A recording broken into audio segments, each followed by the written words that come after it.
siapa saja yang ada di kesempatan. Lalu ia hidup cahaya menerangi kegelapan di tanah Jawa hingga Nusantara. Marilah kita sambut Muhammad Haikal Al-Fatih sebagai Sunan Kalijaga, Muhammad Al-Fatih sebagai Sunan Bonang, Muhammad Arif Najib sebagai Adipati Tuban, Ratu Nuril Fazila sebagai pembaca puisi, Kaki Widi Najib Cipta sebagai pengarang Adipati Tuban, Rio Pati Akil Daro sebagai bangsawan, Akbar Akil Fabian sebagai dari Sunan Bonang, Edgar Afri Syadar sebagai anak-anak murid Sunan Kalijaga, Garis Fabian Syadar sebagai rakyat. Inilah kisah Raden Said, sang pencari makna yang telah dikenal sebagai Sunan Kalijaga, wali bijak yang berdakwah dengan budaya, mendekat rakyat melalui seni dan cerita. Selamat menyaksikan.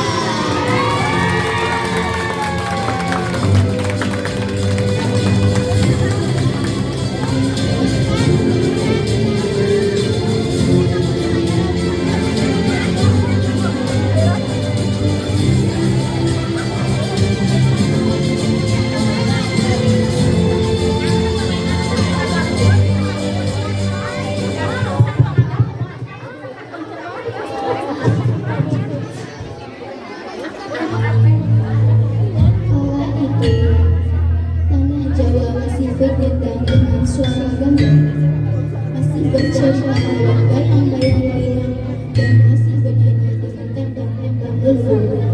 Di tengah ayat yang begitu tua, tak mudah menyampaikan kebenaran dari sang pencipta. Lidah bisa dihalau, tapi hati bisa disentuh. Maka Sunan Bonang tak memilih jalan lain. Ia meniti nada sinar dalam cerita, membiarkan gamelan berbicara, membiarkan wayang menyampaikan hikmah, dan membiarkan tembang mengalami bawa-bawa. Tembang ciptaannya seperti tombol ini, tak hanya lagu tapi juga obat yang menyentuh jiwa-jiwa resah dan membimbing menatap kembali pada fitrah.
Adipati. Sudah buat janji. Sudah hamba diminta datang sini. Baiklah, tunggu.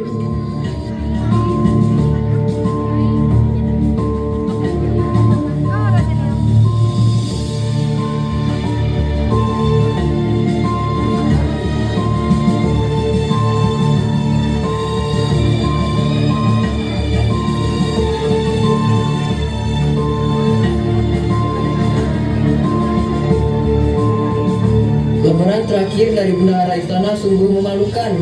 Kas kerajaan menipis, sementara rakyat masih menyimpan emas di bawah tikar mereka. Ini tidak bisa dibiarkan. Ampun Gusti Adipati, apa titah paduka? Kirim pasukan ke desa. Hasil panen mereka, jangan biarkan satu biji padi pun luput dari perhitungan. Tapi Gusti, rakyat sedang dilanda kekeringan. Jika hasil panen diambil, mereka tak punya apa-apa untuk dimakan.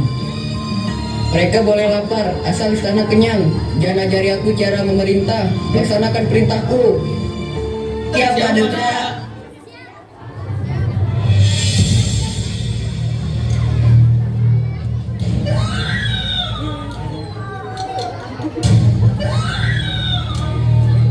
Diambil, ini milikku. Ampun, jangan, tidak ada lagi. Jangan, tidak.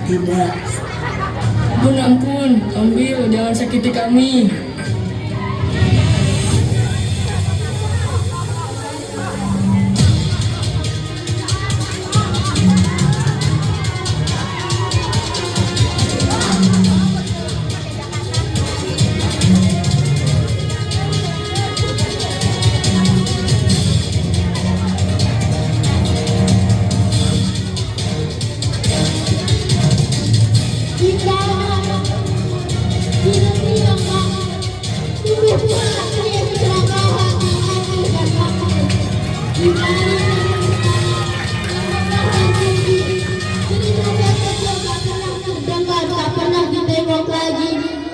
Pajak mencuci, panen disikat, sawah dirampas dengan cap dan surat. Petani menunduk dalam lapar, sementara raja dan bangsawan bersulang di atas penderitaan yang sabar. Mereka berkuda di atas jalan emas, tapi tak melihat bocah kecil yang menangis.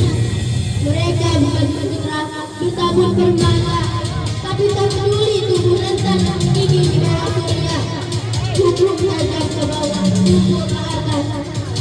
Suara keadilan tertubur dalam kata yang tak pernah punah. Maka lahirlah murka dalam dada seorang pemuda.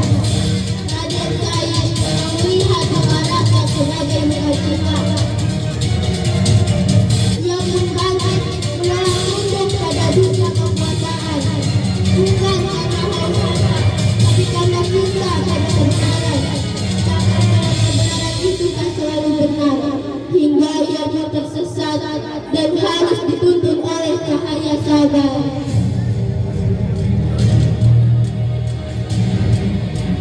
Dari sebuah istana yang menghilang, terdiri dari rakyat tersusun kumpul disusun di jalan. Oleh semua saudara enam hasil kerasan tangannya atau rubah yang berkata saat menjual itu lantas seorang pangeran muda. Dia akan pencuri biasa. Dia adalah Sang Adipati.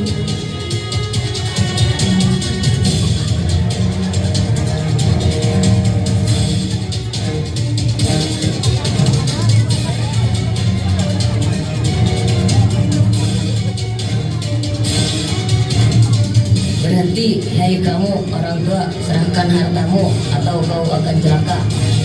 Aku tidak membawa harta apa-apa, anak muda. Jangan banyak bicara, cepat serahkan tongkat emasmu. Baiklah, ini yang kamu inginkan.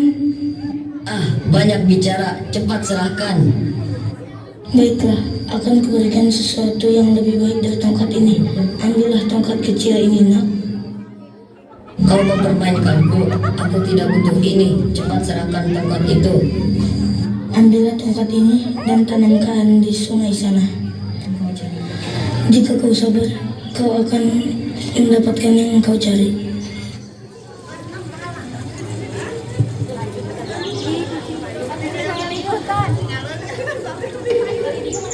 Kemudian Said mengikuti harta yang diperintahkan sebelumnya. Dia menanam tongkat itu di sungai. 40 hari 40 malam lamanya Raden Said mengambil tongkat itu hingga berubah menjadi emas. Betapa terkejutnya ia dan sangat senang. Ia berpikir bahwa apa yang disampaikan oleh berusaha bangun untuk mengambilnya. Tubuhnya menjadi kaku, tak bisa bergerak.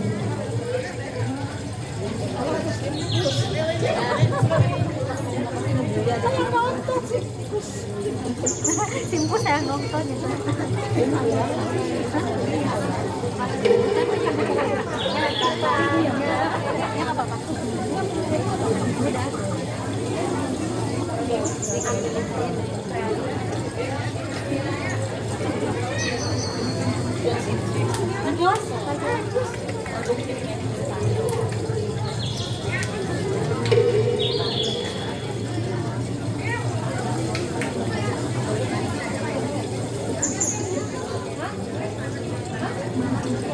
Apa yang terjadi? Kenapa tubuhku tidak bisa bergerak?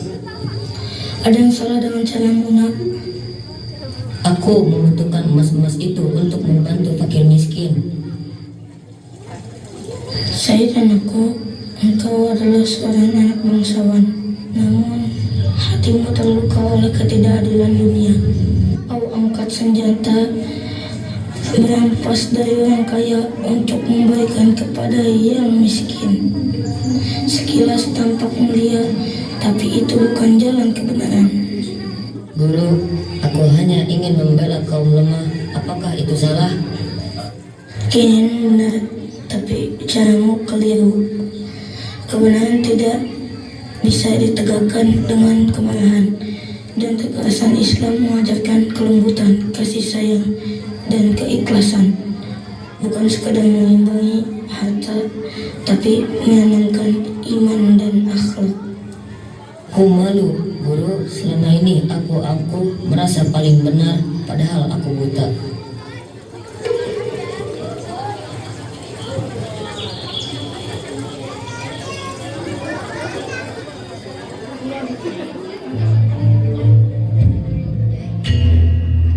Di bawah rindangnya pohon, Ini main kejar-kejaran yuk. disitulah seorang gadis duduk bersama sekelompok anak kecil. Sarana kendang gandum, tak ada paksaan, tak ada ceramah, yang ada hanya tawa, irama, dan cerita. Kini ia dikenal dengan Sunan Kalijaga, sebuah nama yang diberikan oleh Sunan Bonang. Sunan Kalijaga pun kini tahu bahwa Islam tak hanya bisa disampaikan dalam kata-kata. Ia ajarkan nilai-nilai tauhid lewat tembang dan wayang. Ia tanamkan kepada mereka cerita rakyat dan ilmu agama. Anak-anak mendengarkan dengan penuh takjub, tak sadar bahwa di balik kisah pewayangan tersembunyi pelajaran iman, akhlak, dan kasih sayang.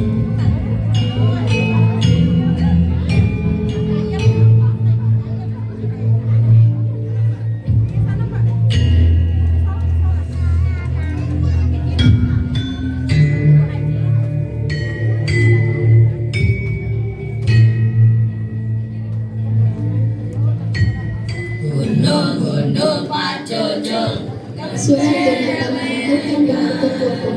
Dia melakukan hati dengan kelembutan, dan Raden Saleh